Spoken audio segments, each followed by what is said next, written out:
I used to hate that saying, but I really think it's true. Nice guys really do finish last. Her wedding is actually tomorrow, and I'm not gonna be at the wedding.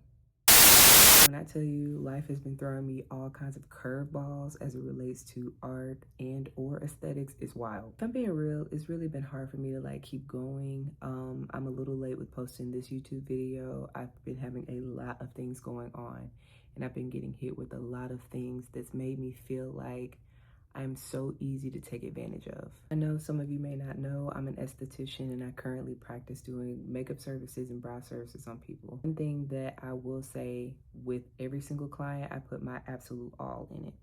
By no means am I a perfect esthetician, but I definitely put my entire best foot forward. Like, no client has to worry about if I'm gonna be late. No client has to worry about if I'm gonna respond if they have a question. No client has to worry about if I'm gonna do my job right. If they ever have a question about anything, I'm going to answer, and I'm going to ask you before you get out of my chair to make sure that you like your service, just to make sure I have your stamp of approval. I hit with something today that really like set me back. Like, I've been getting hit, which I may elaborate in another video about the different things that's been happening. But today really sealed the deal for me. I have this client, she wanted me to do her makeup for her wedding, and I agreed to, and I was overjoyed to do it. And she's been my client with doing brows and everything. So her wedding is actually tomorrow, and I'm not gonna be at the wedding. We talked about makeup for the wedding. We did somewhat of a trial run on it, and everything was basically squared away until I sent the invoice. Now, I sent the invoice a week and a half, or maybe a little less than a week and a half ago, and I noticed that she was viewing the invoice, but she never was sending or paying it. I was getting kind of confused about it because we've talked about it, there's no surprises, and I relatively am not an expensive esthetician, if I really am honest with myself. Anyway, I set the due date for Wednesday. I talked to her actually on Tuesday because her wedding planner got in contact with me about making sure the times were squared away for Saturday. So I messaged her Tuesday, she didn't respond, so I called her later on just to make sure we were all on the same page. Once they got squared away, then I asked, well, we were talking about the invoice, and I told her it was fine, you know, the invoice isn't due until tomorrow. Wednesday rolls by, no payment, and I set that as the deadline. Thursday rolls by, no payment, but I can see that she's viewed it several times, and I think at this point it's been 7 times, and her makeup is supposed to be done tomorrow. I'm supposed to be at the venue tomorrow at 9:15. I text her, mind you, today is Friday. I text her to let her know, don't forget to pay your invoice today. And she responded back and said that she was gonna pay it when she sat down. Cool. It's already late, but okay. I let the whole day roll by and she did not pay it. And I fought with myself because I'm like, I feel like I'm constantly getting taken advantage of when it comes to money, when it comes to me doing services, so on and so forth. And I fought with myself because I'm like, am I not being gracious enough? Am I not giving her enough time? When in reality, if your wedding is tomorrow, I would imagine that you would have your stuff situated today, especially since this wedding has been in motion for a year. Saying all that to say, I gave her until a little bit after 5:30, and I sent her a message and told her that I will not be in attendance at the wedding and that I wish you all the best with your wedding. She responded back and said, I am so sorry. My mom was in the hospital and I'm at rehearsal. The thing is, I'm a very sympathetic person, and I'm a very nice person and a very lenient person to a fault, apparently. By you telling me that your mom is in the hospital, yet you're still at your rehearsal, then no knock to your mom, but what does that have to do with processing payment? And what makes matters worse is that an hour, I noticed it after or right before I sent the message, an hour before me sending the message, she had viewed the invoice again and just didn't pay it. And on Square, you can see when things are overdue, and I can also see when a person's viewed it. I looked at the message and I instantly got upset. Like I said, it's no knock to her mom. If her mom is in the hospital, you know, my sympathies go out to her. However, she's known about paying the makeup or paying for the makeup well in advance. And the fact that she's looked at it, it would almost be a little different if she wasn't able to see the invoice, but she was able to. I can see it on my end. And she tried to call me, and I didn't answer because what else is there to talk about? And I found myself almost wanting to be sympathetic with that. So I think that there is a dilemma I'm starting to experience. I'm generally way too nice and way too nice when it comes to business.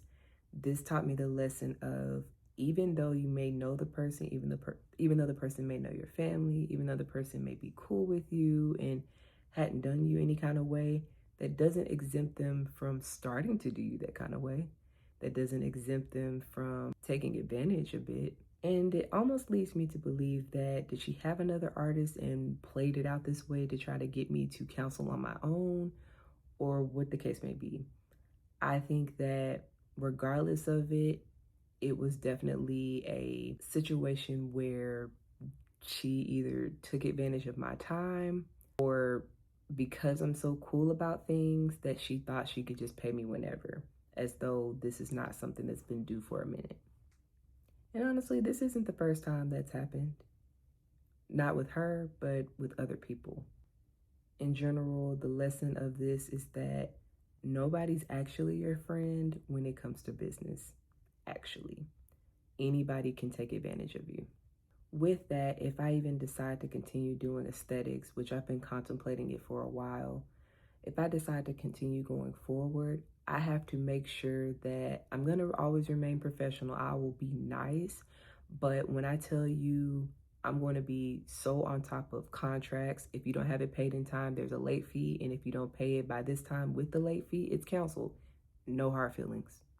If you want to take advantage of me, that's cool, but you will not be my client in my chair or in my aesthetics bed. I've always prided myself of being really understanding and lenient, and if as long as you communicate with me, I can work with you.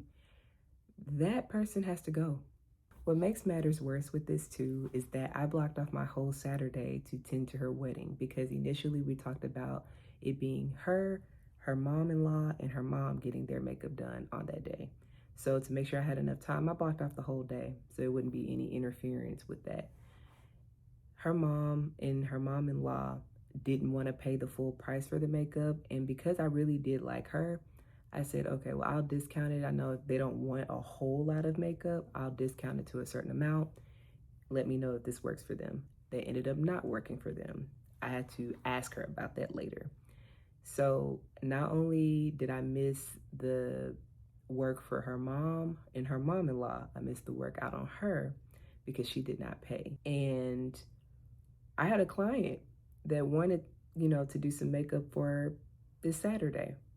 And I told her I couldn't do it because I was tending to this wedding. So I lost money multiple ways. So to go back to what I was saying at the beginning, the nice guys actually finish last. They do. I lost out on time. I lost out on money. I've lost out on somebody I thought was like having my best interest at heart and wouldn't do me like that. But that's life. So going forward, I'm almost certain I'm gonna take a halt off of doing aesthetic services for a while, just so I can recalibrate if this is something I want to continue doing, and if so, how do I streamline this the best way to where I'm not getting run over and taken advantage of. I'm kind of blown away.